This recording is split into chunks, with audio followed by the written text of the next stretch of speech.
Inspiration can be what I say just now.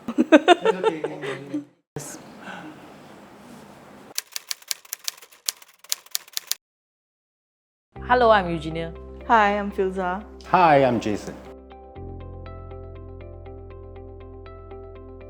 I'm cute.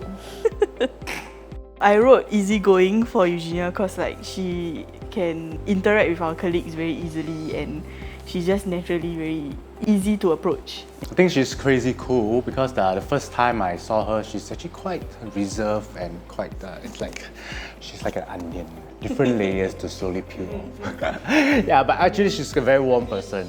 Anal lah, because I'm always very particular about things one. Okay, I feel that Filzah is very meticulous in her work. From what I've experienced with her, yeah, for her work, she's actually very systematic. I've seen her work and I've seen how she does her things as well. In a sense, she's very progressive and yeah, she's quite detailed in this. Okay, I feel that I'm slightly different from the rest because yeah, I always try to think out of the box, try to do something different, try to bring across to people that I don't want to be among the general public in a sense. Yeah, it's just I'm not really wanting to stand out, but it's just the way I am.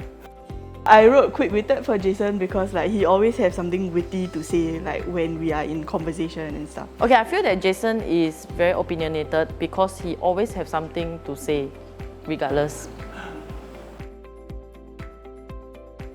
For my case, where I get my inspiration from is actually from everyday life, from my own personal experience, my travels, the places I went to, the architecture that I see, and whatever captures my attention actually through the media as well. It's part and parcel of what we do every day. We learn what not to do from everything outside that maybe we don't like or that doesn't work. So maybe we learn from those experiences as well.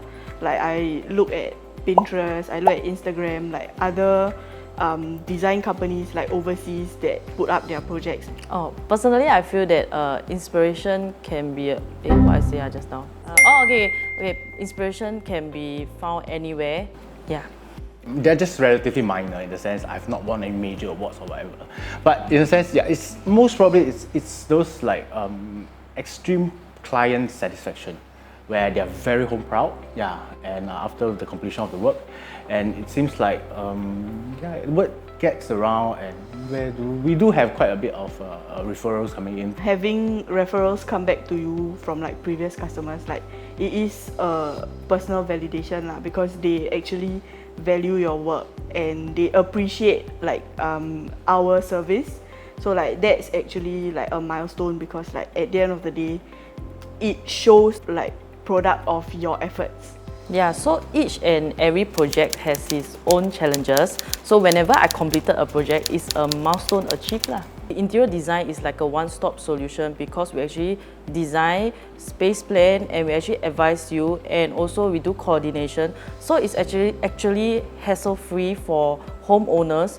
So these are the difference that homeowners need to take note, because if they were to find contractors, unless they have many free time to actually coordinate themselves, sourcing for suppliers and actually execute it in their home during their renovations, then you can go for contractors. There's no right or wrong whether you want to choose interior design services or contractors. Clients who actually have different views, different opinions, especially when there's a very big family.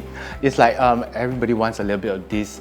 We try not to make the house going on a world tour. Basically, one day this part is India, the other part is Europe, the other part is God knows where. I think it's we are more like a marriage counselor actually. Sometimes we have to help them to balance everything off. Their opinions and curate what they want and piece it together and make it one whole full thing lah. Yeah, and finer details I guess because based on experience we go on site and everything, so we check everything. So we problem solve for you as well. We don't just tell you, oh okay, you want this, okay, we just build it that way. So we give advice. So I guess that's the biggest difference. So I feel that paying slightly a bit more will actually have an ease of mind lah. Our main job basically is just to marry three characteristics, which is functionality, practicality, and being aesthetically pleasing.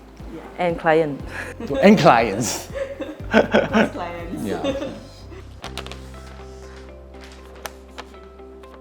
Name an interior design trend that you find hard to appreciate.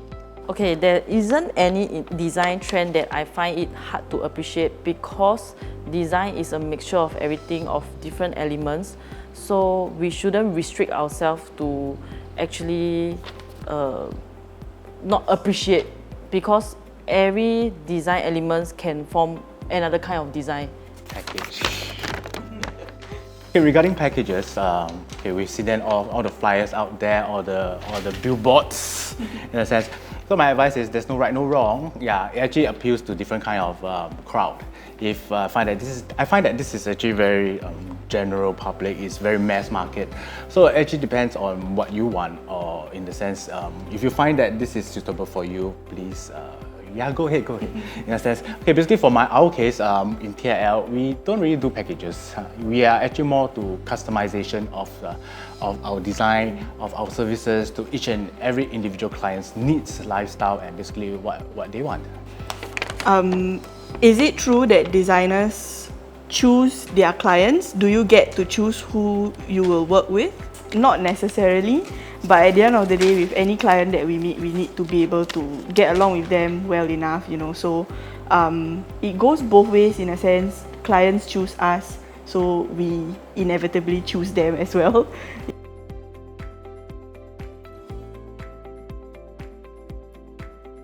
We are here to help. To clients out there, it's like the diagram about the time, cost, and quality.